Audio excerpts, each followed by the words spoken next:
বলছে যে অভিন্ন কোশ্চেনে যদি পরীক্ষা হয় তাহলে একবারে যদি স্থগিত করে সব জায়গায় স্থগিত করে। আমি দেখছি ওনার কথা কাজে কোনো মিল নাই। তাহলে এই ধরনের একজন মানুষ কিভাবে শিক্ষামন্ত্রী হতে পারে যার কথার কোনো কাজ হয় না? তারপরে আমরা দেখছি আপনারা সবাই দেখছেন যে ঢাকার মধ্যে বন্যা কিভাবে হতে পারে, এখন প্রবল পরিমাণ হাঁটু পরিমাণ হয়ে গেছে।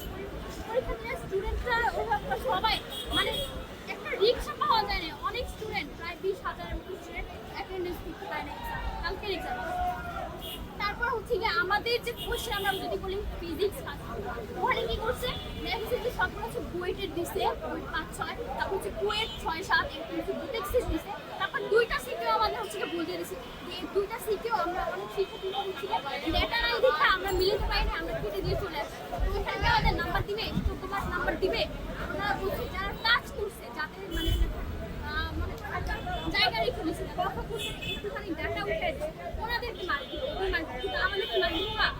তো আমার থেকে এমসিকিউ খুবই ভালো দিচ্ছে পরীক্ষা। আপনি যারাই জিজ্ঞেস করেন ভাই সবাই বলে পরীক্ষা অনেক ভালো, এই ক্লাসের আশা নিয়ে গেছিলাম আমরা পাস নিয়ে কারণে তাহলে মানেটা কি? আমাদের একটাই দাবি শিক্ষামন্ত্রী হওয়ার কোনো যোগ্যতা রাখে না, ওনার মধ্যে কোনো মনুষ্যত্ব নাই।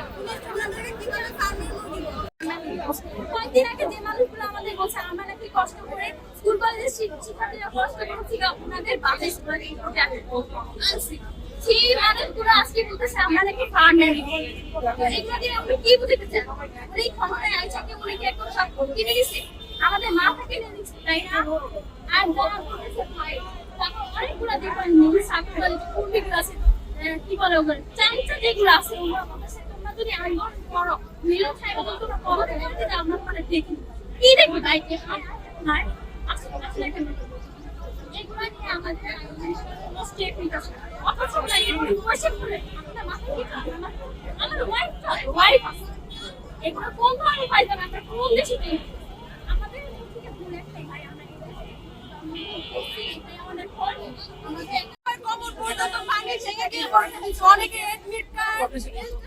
সব ভিজে গেছে, এত কঠিন কোশ্চেন করছে বলার বাইরে। সব এত কষ্ট করে গিয়ে পরীক্ষা দিচ্ছে, ওনার তোকে পরীক্ষা করবে তো কোনো উনি এটা করে বলে উনি কালকে স্টুডেন্টকে বলছে যে আমরা হচ্ছে ফার্মের মুরগি, আমরা একটু বৃষ্টিতে ভিজে আমাদের দোষ হচ্ছে। এটা কি ধরনের কোশ্চেন? একটা স্টুডেন্টকে একজন শিক্ষামন্ত্রী কিভাবে ফার্মের মুরগি বলতে পারে? আপনারাই বলেন, এটা কোনো ধরনের কথা? তারপর উনি বললো উনি নাকি সারা ঢাকা করে দিচ্ছে, কোথাও উনি করে না। আমরা কমন পর্যন্ত পানি ভেঙে পরীক্ষা দিচ্ছি। এখন আপনাদের দাবি কি আসলে? আমরা চাই উনি এখন পদত্যাগ করুন। উনার শিক্ষামন্ত্রী হওয়ার কোনো যোগ্যতা নাই, কোনো যোগ্যতা নাই।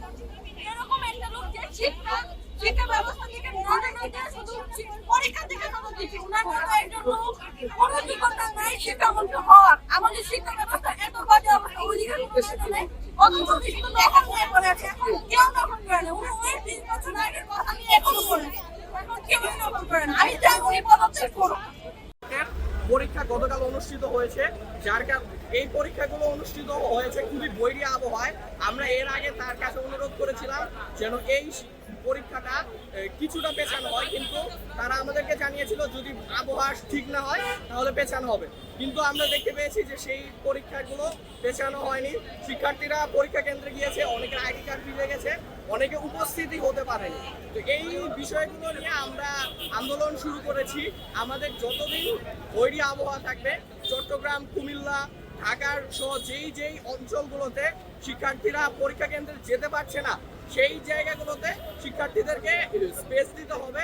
যতদিন বৈরী আবহাওয়া থাকবে ততদিন যেন শিক্ষার্থীদের পরীক্ষাটা স্থগিত করা হয়। ফিজিক্স এবং অ্যাকাউন্টিং এর মতো গুরুত্বপূর্ণ সাবজেক্টগুলোতে শিক্ষার্থীদের খাতা যখন দেখা হবে তখন এমসিকিউ এবং সিকিউ মিলিয়ে যাতে পাঠ দেওয়া হয়। আর যদি সেটা করতে তারা ইচ্ছুক না হয় তাহলে এই দুইটা গুরুত্বপূর্ণ সাবজেক্টের পরীক্ষা যেন আবার রি এক্সাম না হয়, এই দাবিগুলো নিয়ে আমরা মূলত এখানে